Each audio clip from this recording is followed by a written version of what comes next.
Just completing our 10th red flag of the season in both Dover races have been affected. Let's take a look at what happened to Carl Edwards as he lost 5 spots on pit road. This is potentially the last stop that these teams will make, so you want to make sure it's a good one. Sorry about that. Dadgummit. On a race to the left, maybe another pit stop. Shake it off, guys. We're going to do better next time. All right, let's look at how it broke down, and you'll see the glaring error on the right side. Yeah, that 9 seconds on the right side. They had a problem over there with the right front and cost them a ton of time. You see that 16.4 lose spots every time. Let's go back and take a look at it. You can see exactly what happened and how costly this was for the 60 team. They're trying to beat this 18 car out of the pits. That would be a good shot for them to win this thing. So if they try to rush it a little bit right here, but you can see the right front tire changer going back, and he drops a lug nut, has to take the time to put it back on. The official standing right there, so gets it put back on. They come around to the left, and everything's normal from there, but they have already lost their spots.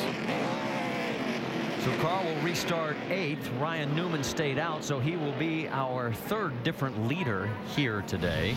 Kyle Busch by far has led the most laps, 132. We're getting ready to go back to green flag racing. It'll be Newman on the high side, Kyle Busch, Joey Logano, Reed Sorensen, Paul Menard, Trevor Bayne, Michael Annett, Carl Edwards. That's your top 8.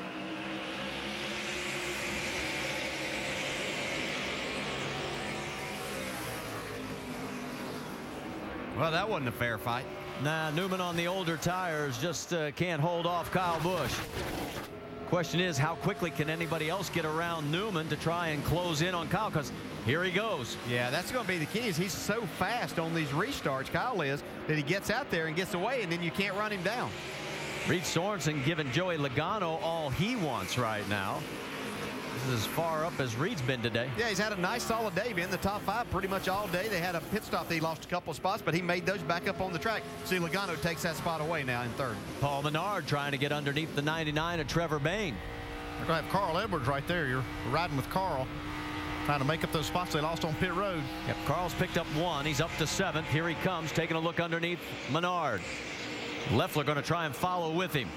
Yeah, Carl got the left sides down off the racetrack a little bit. Kind of shot him up the track there, but he's able to hang on to it. Should be able to complete this pass down in turn 3. Battle for 2nd. Joey Logano underneath Ryan Newman. And he's going to clear him. So Newman, who last pitted on lap 114, everybody else came in on lap 137. You can see what tires means. Yeah, Logano wasn't able to quite complete that pass. Newman had a run still on the outside. Logano couldn't pull up in front of him, so they're still battling side by side here. That stays on the right side of your screen. Let's go back a little bit further. You got Michael Annett and Stephen Wallace battling for 9th. There's Ricky Stenhouse. Whoa, that got close. And Newman's out of shape, too. And there's Kevin Harvick. Now, remember, he was at the tail end of this deal after basically stalling.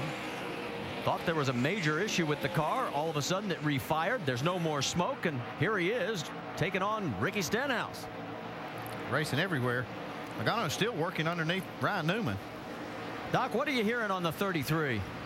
Marty, what happened is Kevin saw smoke in the car, and the car started to sputter, so he shut it off, and it was the cooling system that shorted out. He dropped the window net and was headed toward the fire trucks. He was going to pull the fire trucks and get out and let them put the fire out. That's when the caution came out with Elliott Sadler. So Kevin stopped the car on the track. The fire went out by itself. He sat there. They came down pit road, changed tires, shut everything off to a backup ignition, put the window net back up, and here he is now running the car back toward the top 10. Timing is everything. Great report, Doc. Vince Welch caught up with Drew Herring. He was involved in that big crash with Elliott Sadler. What a tough weekend for the 27. They lost a motor in practice, crashed in qualifying, crashed here in the race. Give us, Drew, what's going through your mind when you come around the corner and you see Elliott sliding back down the track? Trying to do everything I can to miss him. Just got the call late there. I came around, I was already in the gas wide open, and got the call. There was a car spinning. Got on the brakes as soon as I saw him as hard as I could and turned hard left. He actually stopped and time it did, it slid just a little more, and I just couldn't do anything about it. I hate it for these guys, this whole Get Loaded Ford Fusion team. They worked so hard this weekend, and definitely not the kind of weekend you'd wish on anybody. Hate it for Elliott Sadler, those guys. I know they were kind of fighting some of the same issues we were, just trying to bide our time and salvage the finish out of today, and definitely not end up like we did, but it's just one of those days ready to get away from here, move on from it, and look for better things. So just got to keep our head high. This happens to everybody. You know, you're going to have weekends like this the longer you race, so just kind of move on from it. Tough weekend. They'll look to bounce back at Gateway. Sharp young man, and hopefully he'll be back to race again.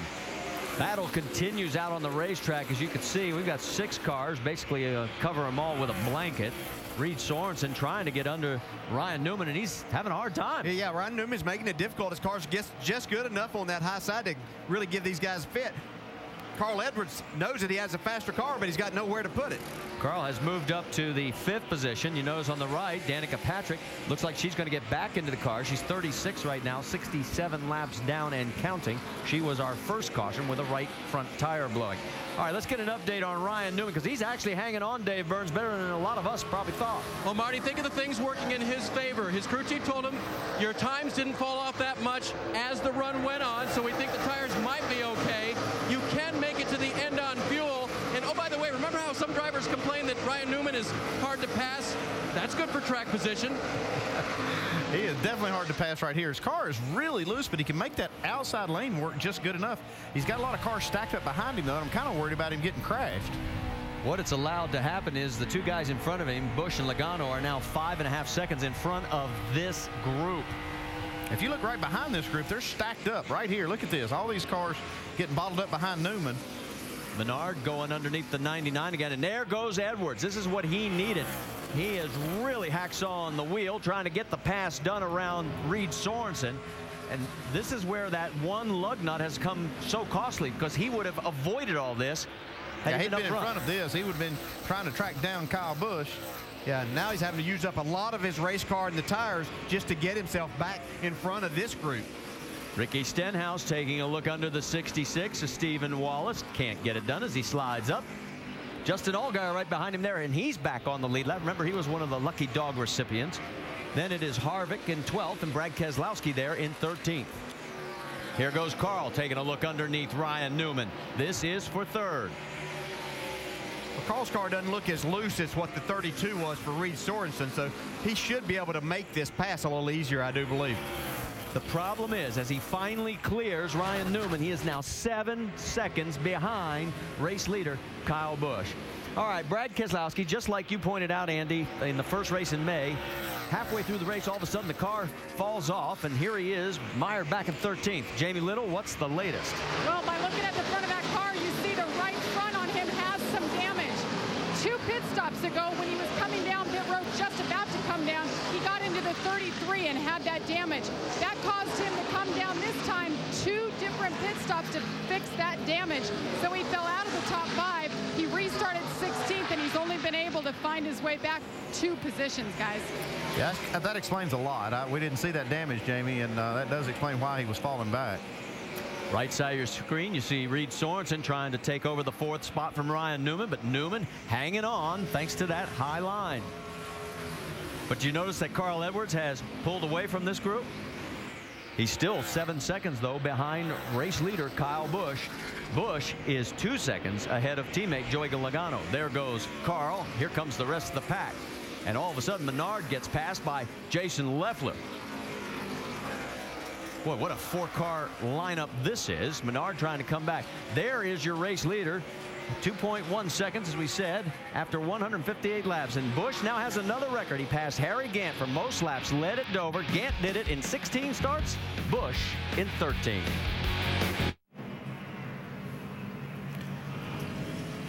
Make sure to go to NASCAR.com for all your latest NASCAR information. Here at Dover, we are under our 4th caution.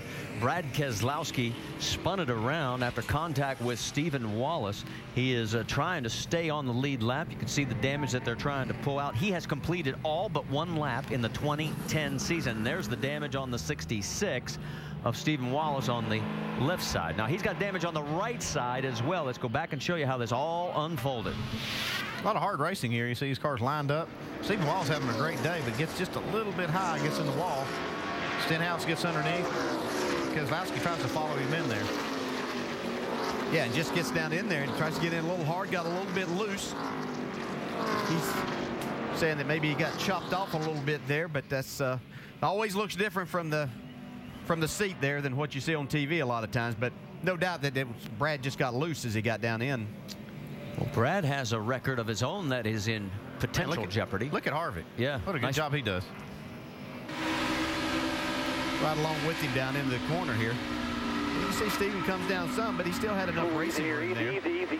What happens that makes you just get your car loose with that car on the outside. Let's go on board with teammate Justin Allgaier. Clear down. Come on. Clear. Caution's out. I mentioned that record that Brad Keselowski holds, 94 straight races that he has been running at the finish. That is an all-time Nationwide Series mark.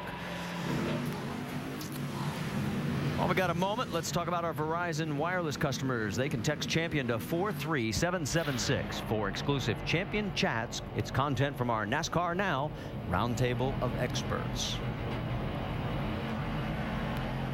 We'll have one to go at the line this time by the 40 of Mike Bliss gets the lucky dog, so that gives us 18 cars on the lead lap. And there's what's left of Danica's right front, and she is going to go back out and try and log a few more laps. She is 70 laps, or now actually 93 laps behind. That's a huge break, that caution for Carl Edwards, if he's going to have anything for Kyle Busch. This allows him, he was 7 seconds behind, so now he's closed up. He'll start right up there with Kyle Busch and Joey Logano, who will be on the front row. Yeah, he'll have to get a break here on this restart to not lose too much ground, and if he gets a good restart, he might have a shot at it. Let's get a quick update from Jamie Little. Well, guys, the team of the 7 rebuilt the right front suspension. A lot of people probably wondering, why would she go back out? It's all about seat time and experience. The plan right now, run a few laps, see if she can get up to speed, make sure the car's okay. If it is, they're going to run about 15 more laps and then call it a day. Are you going to learn anything with car laps that shape? She was having a hard time before it was wrecked, before the tire blew, and it had a lot of front end damage. I don't think there's much to be gained and learned right here. Yeah, I don't either. I again, admire the effort of the crew to get this car put back together, but I don't know what they're going to gain from running these last, 36 laps. All right, let's talk about the starting lineup. It'll be Kyle Busch. He's got the high side with Joey Logano alongside. Then Carl Edwards, Reed Sorensen, Ryan Newman, Trevor Bayne. That's your top 6. Rounding out the top 10, it's Leffler, Menard, Stenhouse, and Justin Allgaier.